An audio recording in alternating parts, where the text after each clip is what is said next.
यदि P बराबर tan theta plus sec theta है तो टेन थीटा का मान बताओ। देखो भाई टेन प्लस सेक को ऐसे भी लिख सकते हैं आप, sec theta plus tan theta. सवाल में क्या दिया है भाइयों, ये P दिया है। आपको कॉन्सेप्ट पता होना चाहिए कि sec theta plus tan theta और sec theta minus tan theta एक दूसरे के रेसिप्रोकल व्युत्क्रम उल्टे होते हैं। तो अगर मैं यहां से sec theta minus tan theta की वैल्यू आपसे पूछूंगा तो ये वैल्यू आएगी 1/P। बात को समझे, आप बोलोगे सर समझ गया। अब आप इन दोनों को क्या कर दो, टेन थीटा निकालना है तो घटा दो। जब आप घटाओगे मेरे प्यारे भाई, ठीक है, तो ये क्या है, सेक तो कट जाएगा, ये tan plus tan two tan theta हो जाएगा। क्लियर प्यारे भाई, और P में से 1/P घटेंगे तो P माइनस 1/P।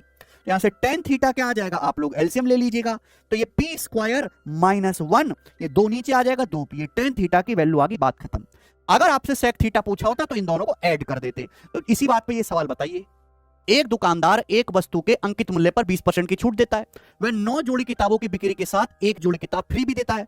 पूरे लेन देन में दुकानदार को 26% का लाभ मिलता है। तो पूछा है अंकित मूल्य लागत मूल्य से कितने प्रतिशत अधिक है। देखिए सबसे पहले दुकानदार कुछ सामान खरीदता है सीपी, फिर उसका मार्क प्राइस फिक्स करता है, ये हो गया मार्कअप।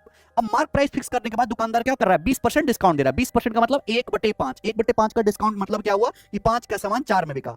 लेकिन दुकानदार हर 9 जोड़ी किताब पर एक जोड़ी फ्री भी दे रहा है। दुकानदार ने टोटल 10 जोड़ी किताब दी, 10 में से एक फ्री है, तो 10 पे 1 का डिस्काउंट है, तो 10 का सामान कितने में बेचा, 9 में बेचा। सीधी सीधी गुणा, इनकी गुणा ही लाभ प्रतिशत के बराबर होगा। दुकानदार का लाभ कितना है, 26%। 26% मतलब 100 रुपए के सामान पे 26 का लाभ हुआ, 100 का सामान 126 में बिका। ये इक्वल कर दो मेरे पर, आपका आंसर आ चुका है। 50 से 100 दो बार चला जाएगा, और मेरे प्यारे भाई 4 नाम 9 से चला जाएगा प्यारे भाई, ये 9 से आपका 14 बार चला जाएगा, 2 सत्ते 14, 4 आ जाएगा नीचे। तो एमपी से सीपी का रेशियो कितना आ गया, 7/4। यानी कि अगर कॉस्ट प्राइस 4 है तो 4 का मार्क प्राइस कितना रखा है, 7। लेकिन मार्क प्राइस कॉस्ट प्राइस से कितना ज्यादा है, 3/4।